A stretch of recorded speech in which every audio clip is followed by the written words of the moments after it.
Обвинителството е задоволно од водењето на целокупниот судски процес од страна на судот. Истиот се водеше во многу краток временски период, со рокови кои што беа закажани од страна на судот и кои беа кратки вистина, меѓутоа доволни за да може одбраната да ја припреми својата одбрана.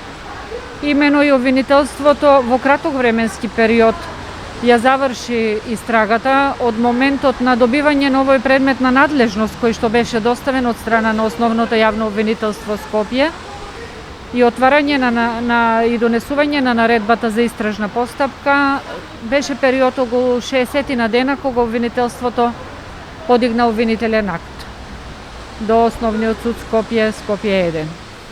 Вистина, судот брзо работеше, брзо ги закажа судењата и обвинителството е задоволно. Еве гледате, значи, за неполни 2 месеци од поднесување на обвинителниот акт имаме првостепени пресуди, а од моментот на донесување на наредбата за истрага, па се вкупно до денес, значи периодот е некаде околу 4 до 5 месеци. По однос на висината на казната, обвинителството најавуваме дека ќе поднесе жалба.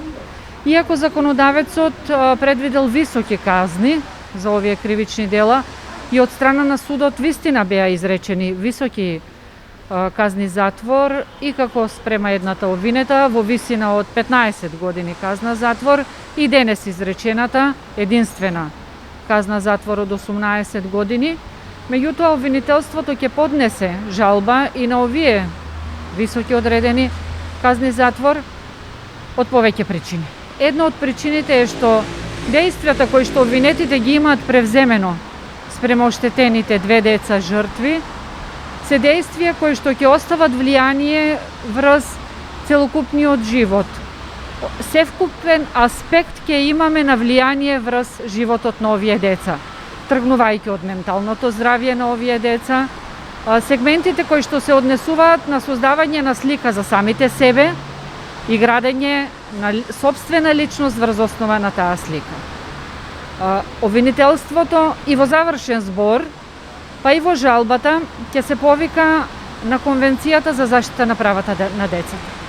Сметаме како обвинителство дека ваквите казни, кои што се изречени високи, кои што обвинителството ќе бара да бидат зголемени, ќе влијаат и на планот на генералната превенција, односно ќе испратат порака до јавноста дека децата во никој случај не смеат да бидат експлоатирани, злоставувани, а најмалку сексуално злоставувани. Се надеваме дека овие казни кои што се изречени и се надеваме кои евентуално апелациониот суд би ги зголемил, дека ќе влијат на тоа во иднина, да немаме деца жртви од ваков вид на кривични дела. Сметате дека овие деца сега ќе бидат добро згрижени? Знаеме дека семејството имало повеќе деца, од кои само 2 биле се дел од оваа постапка каде што биле злоставувани. Што е со останатите, дали Да, извинете. Уште во текот на истражната постапка обвинителството даде наредба и другите 2 малолетни деца кои се на возраст од 8 и 6 години беа соодветно превземени и сместени од страна на социјалните органи. Тие се згрижени.